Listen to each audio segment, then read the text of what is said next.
आनंद charitable ट्रस्टच्या वतीने आयोजित होत असलेल्या जांभळी नाका येथील शिवाजी मैदान चैत्र नवरात्र उत्सव 2025 भक्ती व कला महोत्सवाच्या तिसऱ्या दिवशी भोजपुरी लोकसंगीत नाईट सुप्रसिद्ध लोकगायक शिवम पांडे, लोकगायिका ममता उपाध्याय यांचा गाण्यांचा कार्यक्रम आयोजित करण्यात आला होता। त्यावेळी आमदार सुनील शिंदे यांनी सहकुटुंब सहपरिवार उपस्थित राहून देवीचे दर्शन घेऊन आरती केली। या कार्यक्रमामध्ये ठाणे, नवी मुंबई व मीरा भाईंदर क्षेत्रातील उत्तर भारतीय समाजामध्ये वेगवेगळ्या क्षेत्रात उल्लेखनीय काम करणाऱ्या नागरिकांना पुरस्कार देऊन सन्मानित करण्यात आले। सत्कार मूर्ती doctor Ashwini Pandey, Sheetal Rakesh Mishra, doctor Kanhaiya Gupta, doctor Sanjay Singh, advocate दरम्यान सिंह, विजय प्रताप सिंह, दुर्ग विजय, रामनाथ पाल, गोपाल पांडे, अंकित राय या सत्कार मूर्तींचा सत्कार आमदार सुनील शिंदे, संपर्क प्रमुख मधुकर देशमुख, उपजिल्हा प्रमुख कृष्णकुमार कोळी, शहर प्रमुख प्रदीप शिंदे, सचिव सुरेश मोहिते, शाखा प्रमुख राजेंद्र महाडिक, महेश ढोमणे, सीमा राजपूत यांच्या हस्ते करण्यात आला। त्यावेळी उत्तर भारतीय समाजाचे प्रमुख मान्यवर प्रभाकर सिंह, विनय शुक्ला, अशोक तिवारी, नरेंद्र सिंह, अभिराम सिंह, संतोष दुबे, राकेश मिश्रा, सुनील सिंह उपस्थित होते।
सालाबादप्रमाणे यंदाही धर्मवीर श्री आनंद दिघे प्रतिष्ठानच्या वतीने ठाणे पूर्व परिसरातील श्री संत तुकाराम महाराज मैदानावर महाराष्ट्र राज्याचे उपमुख्यमंत्री नामदार एकनाथ शिंदे यांच्या पुढाकाराने श्री अंबेमा चैत्र नवरात्री उत्सव 2025 चे आयोजन करण्यात आले आहे। या चैत्र नवरात्री उत्सवाच्या तिसऱ्या दिवशी मंगळवारी गर्जा महाराष्ट्र माझा आपली मराठी परंपरा या गाण्यांच्या कार्यक्रमाचे आयोजन करण्यात आले होते। यावेळी उपस्थित भाविक भक्तांनीही मोठ्या उत्साहात सुरात सूर मिसळत गाणी गायली। उपमुख्यमंत्री एकनाथ शिंदे यांच्या मार्गदर्शनाखाली चैत्र नवरात्रीच्या 9 दिवसात विविध कार्यक्रमांचे आयोजन करण्यात आले आहे। यात दररोज महायज्ञासोबतच महाप्रसादाचे देखील आयोजन करण्यात आले असून देवीच्या दर्शनासाठी भाविकांनी अलोट गर्दी केली होती।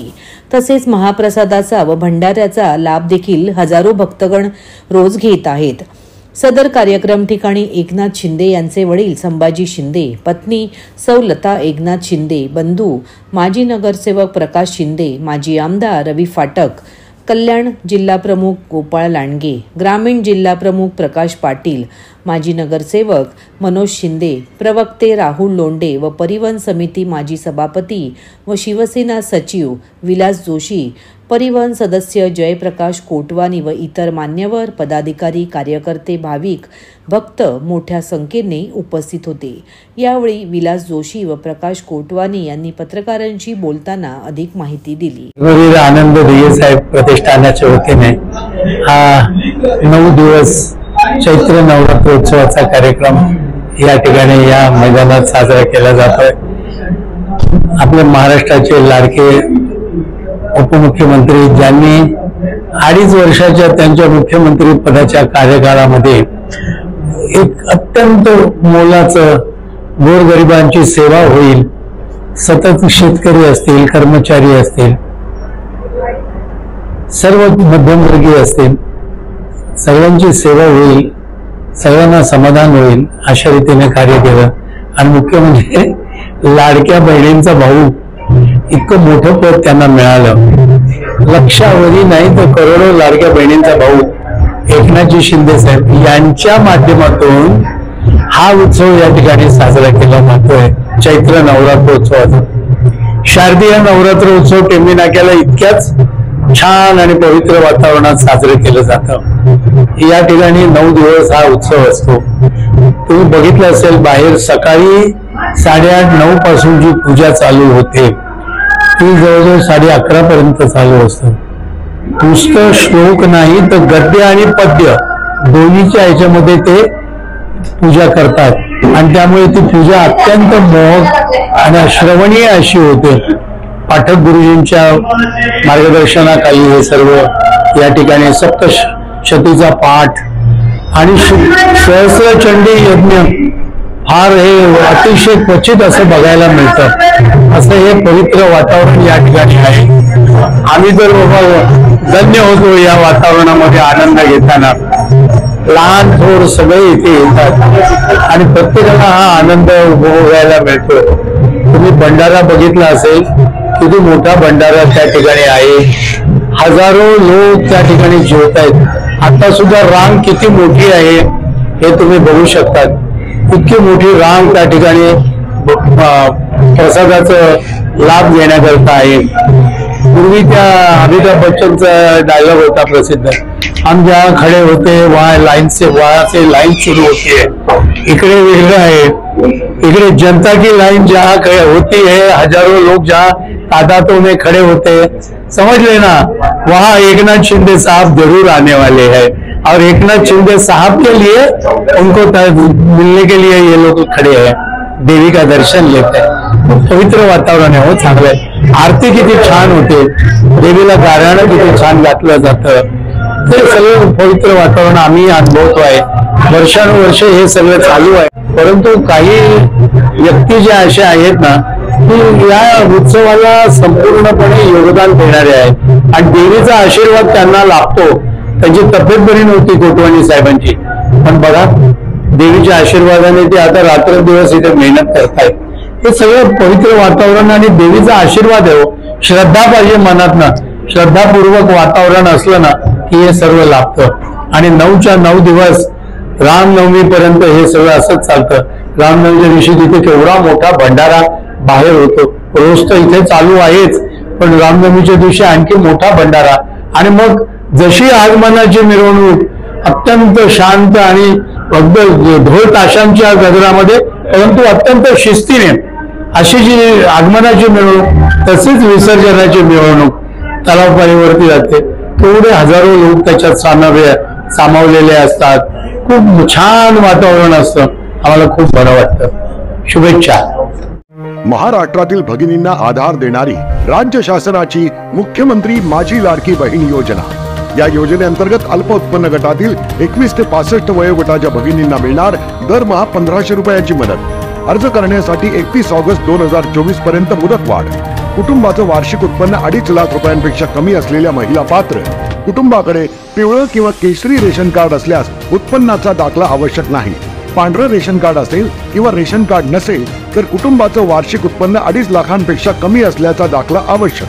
योजनेसाठीचा ऑनलाईन अर्ज नारी शक्ती दूत ऍप वरून किंवा पोर्टलवर भरता येईल. ज्या भगिनींना ऑनलाईन अर्ज भरता येत नसेल त्यांच्यासाठी अंगणवाडी, ग्रामपंचायत, वॉर्ड ऑफिस, सेतू सुविधा केंद्रामध्ये किंवा आशाताई बचत गटाच्या CRP यांची मदत उपलब्ध. आता आपल्याला अभिमानाने म्हणता येईल, सुखी आणि सुरक्षित आहे माझी लाडकी बहीण.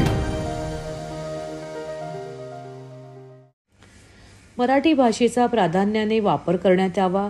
महाराष्ट्र शासनाच्या आदेशानुसार व गुढीपाडव्याच्या मेळाव्यामध्ये केलेल्या आवाहनानुसार बँकेमध्ये अधिकारी व कर्मचारी यांच्याकडून मराठी भाषेचा अवमान होणार नाही, तसेच आपले दैनंदिन व्यवहार हे मराठी भाषेतच करण्यात यावे असे पत्रक मनसेच्या वतीने अविनाश जाधव, ठाणे पालघर जिल्हा अध्यक्ष रवींद्र मोरे, ठाणे शहर अध्यक्ष यांच्या नेतृत्वाखाली बँकेत पत्रक देण्यात आले.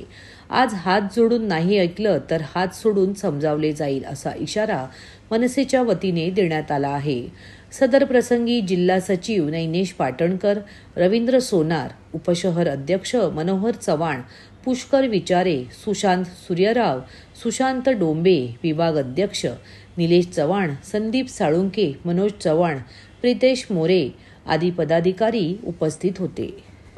काल परवा सन्माननीय राजसाहेबांचं भाषण झाल्याच्या नंतर मला या भागातल्या आमचं इथे मनसेचं पक्ष कार्यालय तर एका महिलेचा कॉल आला आणि त्यांनी मला सांगितलं की तुमच्याच पक्ष कार्यालयाच्या मागे एक SBI बँक आहे आणि आमचं अकाउंट तिथे आहे. आम्ही तिथे ज्या वेळेला जातो त्यावेळेला जे राजसाहेब म्हणाले की हिंदीत बोललं जातं, मराठीत बोलताना ती लोक नाटकं करतात. सो आम्ही सुरुवात इथूनच केलेली आहे आणि आज SBIला आल्याच्या नंतर पहिलंच आम्ही पाहिलं तर नाव पाहिलं तर तिथल्या सगळ्या मोठ्या पोस्टवर ही बाहेरनं आलेली लोक आहेत. आम्ही या लोकांना विनंती केली, त्यांच्या कार्यालयात जर कुठेही पाहाल तर मराठीचा कुठेच वापर नाही आहे. सो जर तुम्ही या मातृभाषेत 1 लाख अकाउंट आहेत या भागातल्या लोकांचे इथे आणि ह्यातले जवळजवळ 95% मराठी लोकांची असतील, तर मला असं वाटतं जिथे मराठीचा वापर जास्त आहे, आमची मातृभाषा मराठी आहे, आणि तिथे तुम्ही मराठी तरुणांना संधी दिली पाहिजेत. जास्तीत जास्त मराठी मुलं कामाला असली पाहिजेत. त्याच्यासोबत डोअर कीपर असतील तेही मराठीत असले पाहिजेत, कारण SBIमध्ये बऱ्यापैकी ज्येष्ठ नागरिकांचे खाते असतात किंवा पेन्शनर लोकांचे खाते असतात आणि ही सगळी मराठी लोक आहेत.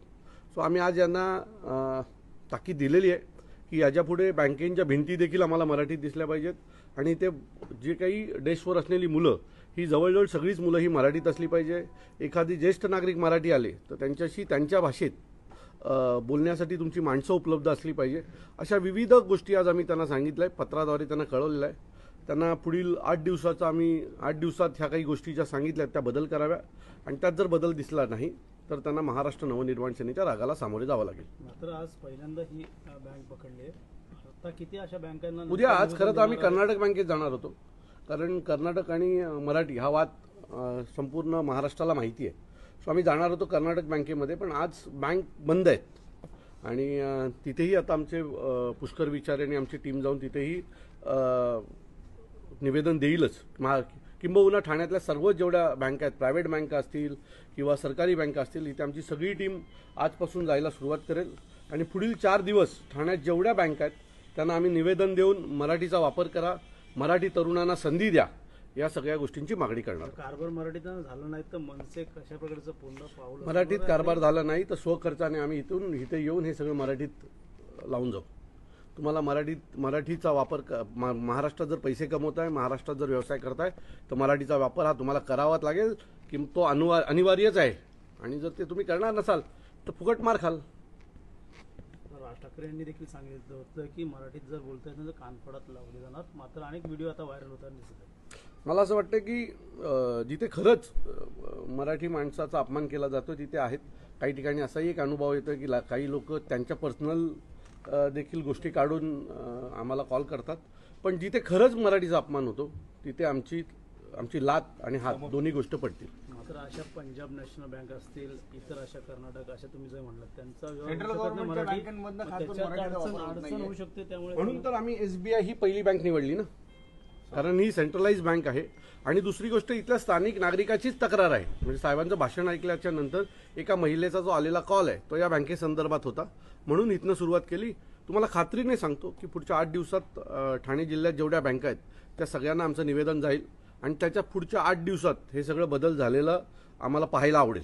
सर, मनसे अध्यक्ष राज ठाकरे यांनी जे भाषण केलं होतं त्यामध्ये औरंगजेब असेल, इतर गोष्टी असतील, कराडच्या असतील, या संतोष देशमुख, हे सर्व भाषणं त्या अगोदर एक आव्हाड देखील यांनी सांगितलं आणि त्यांनी स्तुती केली आव्हाडांनी मनसे अध्यक्ष राज ठाकरे यांची की ज्या बघा महाराष्ट्रातल्या अनेक लोकांनी कालच्या या भाषण पाहिल्याच्या नंतर साहेबांची स्तुती केली. अंजनी दमानी यांनी देखील हे केलेलं आहे. काही इतर राष्ट्रवादीच्या नेत्यांनी देखील जाहीरपणे पोस्ट केलेले आहेत की राजसाहेबांचं कालचं भाषण हे अतिशय उत्तम होतं आणि त्यांना हलक्यात घेऊ नका, असं एका राष्ट्रवादी नेत्याची देखील मी पोस्ट पाहिलेली आहे. सो मला असं वाटतं आम्हाला हलक्यात घेऊ नका आणि हेच बँकेत सांगायला आलोय की आम्हाला हलक्यात घेऊ नका, नाही तर आम्ही तुम्हाला हलकं करून टाकू. आव्हाडांचं म्हणणं आहे की पाहायला गेलं तर दखल कुठेतरी ठाकरे बंधूंची लवकर घेतली जाते, ठाकरे घराण्याची लवकर घेतली जाते महाराष्ट्राने. ठाकरे ब्रँड आहे. एक मिनिट, ठाकरे हे ब्रँड आहे. हां, आव्हाडांना ब्रँड बनायला वेळ लागेल, त्यामुळे ठाकरे ब्रँड आहे हे मान्य करावं लागेल. तुम्ही आमदार खासदार याच्यावर ठाकरेंची गिनती करू नका.